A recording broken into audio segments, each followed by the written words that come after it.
Alhamdulillah, terima kasih Yoto sudah order makanan Palembang siap santap Ita Yudis yo.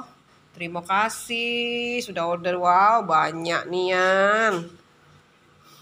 Pastinya makanan wong Palembang tuh lemak-lemak nian. Nih.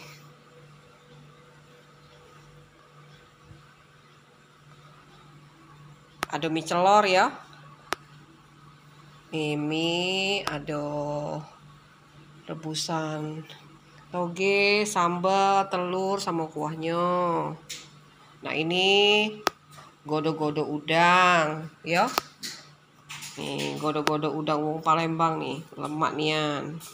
Terus ini pindang ikan patin ya, yang rasanya asam manis pedas, wah mantap.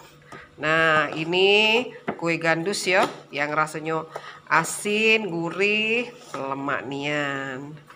Ada bumbu kacang merah juga. Nah ini bumbu kacang merahnya ya.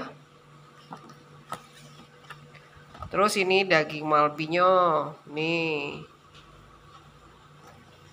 Nah ini nasi goreng merahnya ya. Nih nasi goreng sudah dibungkus ya. Terus pelengkapnya ada sambal merah, itu tumisan daging, ada acar timun, ada telur dadar, ada emping goreng. Nih ya, satu paket seperti ini ya. Nih. Terima kasih Yoto, selamat menikmatin. Salam makanan wong Palembang, memang lemak-lemaknya. Pastinya ala dapur Ita Yudis.